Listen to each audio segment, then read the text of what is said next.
भक्त गाथा। सच्चा त्याग। वह गरीब था। गरीब माता पिता के घर में जन्म लिया और गरीबों में ही पाला पोसा गया था। रूखे सूखे अन्न से पेट भर लेने और फटे टूटे कपड़ों में तन ढक लेने के अतिरिक्त यह नहीं जान पाया था कि ऐश आराम तथा शान शौकत किसे कहते हैं। पड़ोस में धनवान रहते थे। पास के नगर में बड़ी बड़ी कोठियां थीं। नाच रंग और विलासिता के फव्वारे उनमें छूटते रहते थे। लक्ष्मी के द्वारा जो मौज मजे मिलते हैं वह सभी इन कोठरियों में भरे रहते थे। वह गरीब ब्राह्मण मुर्दा नहीं था, विद्या और बुद्धि में अद्वितीय गिना जाता था। धन वह कमा सकता ना हो ऐसी बात नहीं थी। वह चाहता तो बुद्धि बल से चांदी के किले तक खड़े कर सकता था, पर चाहता तब ना। उसकी आंखों का पर्दा हट गया था। मनुष्य जीवन चांदी बटोरने और तमाशा देखने के लिए नहीं है। उसका उद्देश्य कुछ ऊंचा है। उस परम लक्ष्य को प्राप्त करने के लिए दुनियादारी को नमस्कार करना पड़ता है। ब्राह्मण ने भी वही किया। वह अपनी पत्नी समेत गरीबी की तपस्या करने लगा। एक दिन परीक्षा का अवसर आया। प्रभु ने उनको परखना चाहा। उस दिन वे दोनों पति पत्नी कहीं दूर देश को जा रहे थे। धन के अभाव में लंबी परदेश यात्रा कितनी कठिन होती है उसे भुक्तभोगी ही जानते हैं।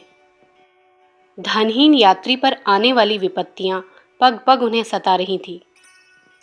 चलते चलते कहीं निर्जन वन में एक अशर्फियों की थैली रास्ते पर पड़ी हुई दिखाई दी।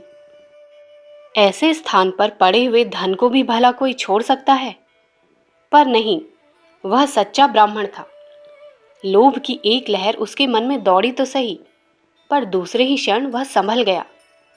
पराया धन बिना मालिक की आज्ञा के लेना पाप है। इन पापपूर्ण ठीकरियों को वह नहीं ले सका। ब्राह्मणी कुछ पीछे रह गई थी। उसने सोचा कहीं ब्राह्मणी को लोभ न आ जाए और लेने के लिए ललचा न जाए, इसलिए इस थैली पर धूल डालकर छिपा देना चाहिए। उसने पांव के सहारे धूल खिसकाकर थैली पर डाली और उसे छिपा दिया। ब्राह्मणी ज्यादा पीछे नहीं थी। जब तक पति सोच विचार और दाब दूब में उलझा रहा, तब तक पत्नी भी आ पहुंची। उसने पांव द्वारा धूल खिसकाकर किसी पोटली पर डालने की क्रिया को देखा। बुद्धिमान स्त्रियां जिस प्रकार बात की बात में पति के मनोभावों को जान जाती हैं, उसी प्रकार उसे इस घटना के रहस्य को जानने में देर न लगी। वह ताड़ गई। अवश्य ही इस पोटली में कुछ धन रहा होगा और मुझसे छिपाने के लिए यह किया जा रहा है। पत्नी खिलखिलाकर हंस पड़ी। पति के वक्ष पर हाथ रखते हुए उसने कहा, प्रभु, सोने और धूली में अंतर क्या है? आप धूली को धूल से क्यों ढक रहे हैं? ब्राह्मण लज्जित हो गया। उसे अपने त्याग पर पूरा विश्वास न था। अयोग्यता के कारण जो अभाव रहता है, उसी को कई पाखंडी त्याग घोषित करते हैं। यह अभाव प्रलोभन की परीक्षा में पिघल सकता है। विवेक पूर्वक किया हुआ सच्चा त्याग शुद्ध स्फटिक के समान है। विपत्ति की परीक्षा के समय वह मुरझाता नहीं, दूना बिखरता है। ब्राह्मण को अपनी आशंका व्यर्थ सिद्ध हुई। ब्राह्मणी का त्याग अभाव का दंभ नहीं, वरन उसी की भांति सच्चा त्याग था। यह दंपत्ति आगे चलकर बड़े प्रसिद्ध भक्त हुए।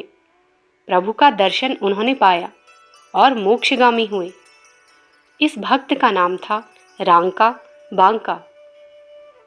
अखंड ज्योति, जनवरी सन 1941, पृष्ठ संख्या 13।